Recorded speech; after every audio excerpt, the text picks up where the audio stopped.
El 4 de julio, nuestra iglesia recuerda a Santa Isabel de Portugal, reina, madre de familia y terciaria franciscana, año 1336, España, Portugal. Isabel significa promesa de Dios. Nació en 1271 en Aragón, España. Era hija del rey Pedro II de Aragón, nieta del rey Jaime el Conquistador y bisnieta del emperador Federico II de Alemania. Le pusieron este nombre en honor de su tía abuela Santa Isabel de Hungría. Santa Isabel tuvo la dicha que su familia se esmerara extremadamente en formarla lo mejor posible en su niñez.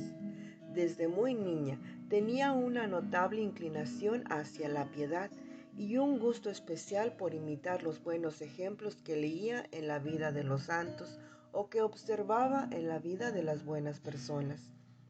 En su casa le enseñaron que si quería en verdad agradar a Dios, debía unir a su oración la mortificación de sus gustos y caprichos, esforzarse por evitar todo aquello que la pudiera inclinar hacia el pecado, soportar con paciencia que no se cumplan los propios deseos y esmerarse cada día por no amargarle ni complicarle la vida a los demás.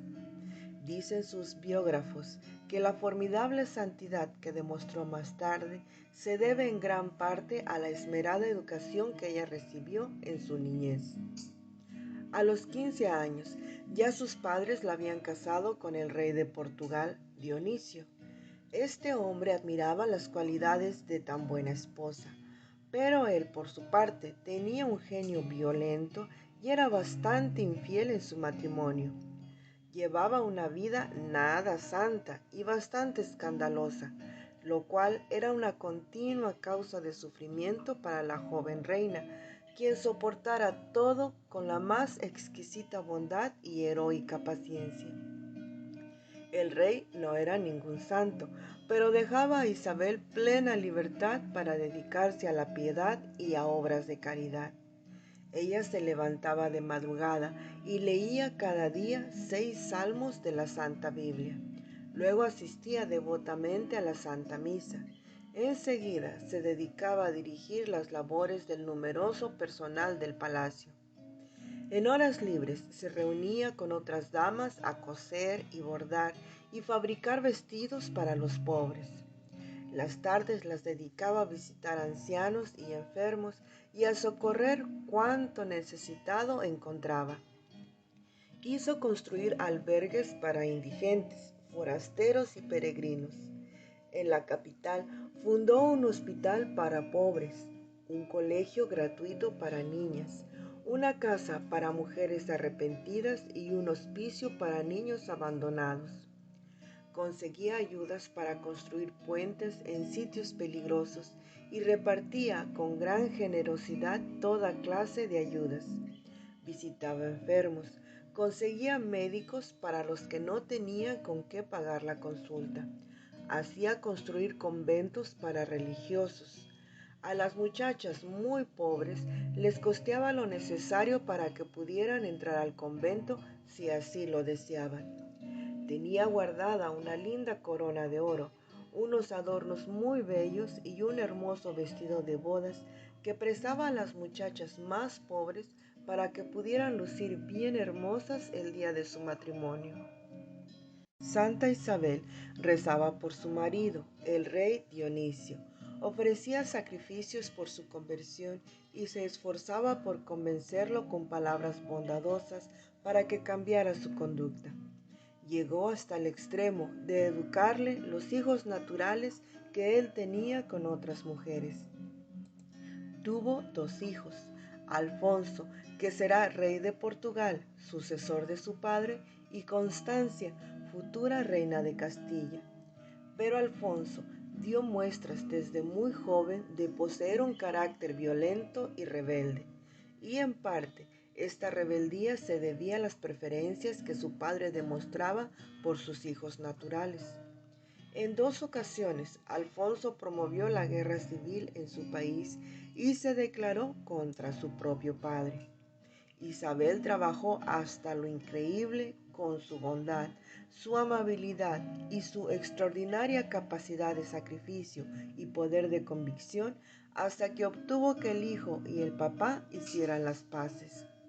Lo grave era que los partidos políticos hacían todo lo más posible para poder enemistar al rey Dionisio y a su hijo Alfonso. Algunas veces, cuando los ejércitos de su esposo y de su hijo se preparaban para combatirse, ella, vestida de sencilla campesina, atravesaba los campos y se iba hacia donde estaban los guerreros y de rodillas ante el esposo o el hijo les hacía jurarse perdón y obtenía la paz. Son impresionantes las cartas que se conservan de esta reina pacificadora. Su esposo murió muy arrepentido, y entonces Isabel dedicó el resto de su vida a socorrer pobres, a auxiliar enfermos, a ayudar a religiosos y rezar y meditar. Pero un día supo que entre su hijo Alfonso de Portugal y su nieto, el rey de Castilla, había estallado la guerra. Anciana y achacosa como estaba, emprendió un larguísimo viaje con calores y horrendos caminos peligrosos para lograr la paz entre los dos contendores. Y este viaje fue mortal para ella. Sintió que le llegaba la muerte y se hizo llevar a un convento de hermanas clarisas, y allí, invocando a la Virgen María, murió santamente el 4 de julio del año 1336 en Estremoz, Portugal. Dios bendijo su sepulcro con varios milagros. Fue beatificada en 1526 y canonizada por el Papa Urbano VIII en 1625. Su festividad fue introducida en el Santoral Católico, celebrándose el 4 de julio, día de su muerte. Es abogada para los territorios y países donde hay guerras civiles, guerrillas y falta de paz. Señor y Padre nuestro, que buscas los santos en todos los ámbitos de nuestra vida, tanto en los humildes y pobres como en los reyes y poderosos de la tierra.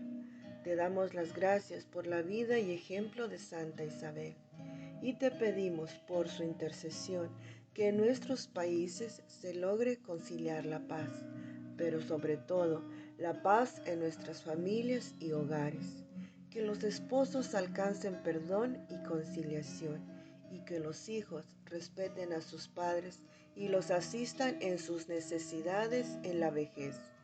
Por Jesucristo nuestro Señor.